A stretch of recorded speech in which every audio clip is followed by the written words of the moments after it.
Speaker, sir, and respected member of the House. Honorable Speaker, at this junction, I am reminded of a quotation which was said by Malala Yousafzai that one child, one teacher, one book, and one children can change the world. Honorable Speaker, sir, therefore the idea of this one nation and one election is to conduct the simultaneous election, and it is not a concept of totalitarianism. Honorable Speaker, sir, perhaps the member of my opposition had forgotten that the concept of one nation, one election is not a new concept in a country like India. The one nation, the simultaneous election were held in 1952, 57, 62 and 67 simultaneously. Therefore, Honorable Speaker, sir, it is not a new concept. We are just putting the old wine in a new bottle. Honorable Speaker, sir, as a remedial solution to streamline the electoral process in the country, the Law Commission way back in 1983 has suggested for the conduct of this simultaneous election. Honorable Speaker, similarly, in 1999, the Law Commission, which was headed by Justice Jivan Reddy, also says that we shall go back to the situation where the election to the Lok Sabha and the state assemblies are held together. So therefore, Honorable Speaker, sir, it is not a matter of deliberation or debate. It is the need of the state. It is the need of the hour.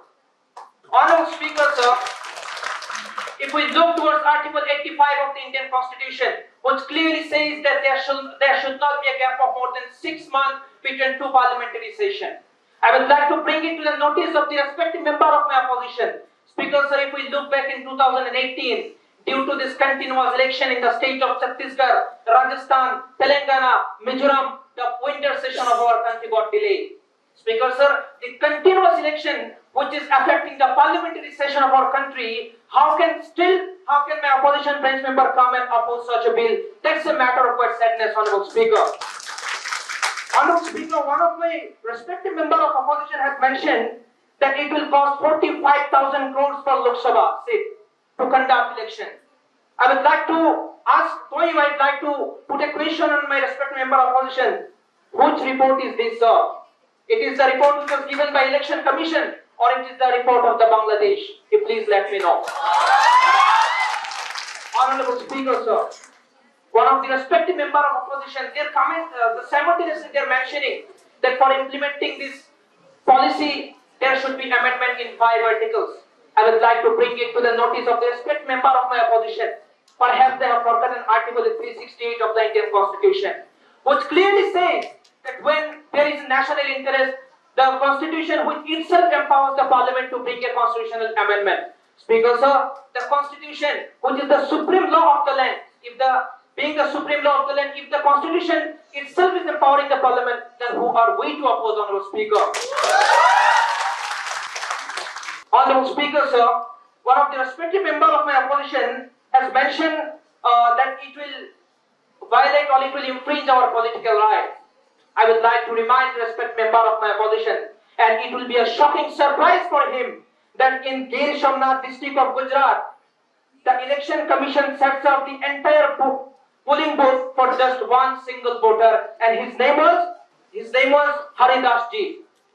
Then how can we say that it is violating the political right, where for a single voter only, the Election Commission is setting up the polling booth? Honorable Speaker, sir, therefore, we strongly believe that to strengthening the democratic process, the one nation and one election should be implemented in the country. Honorable Speaker, sir, may I please bring it to the notice of the respected member of opposition. Then in 1951 election, only 46.75% people had casted their vote.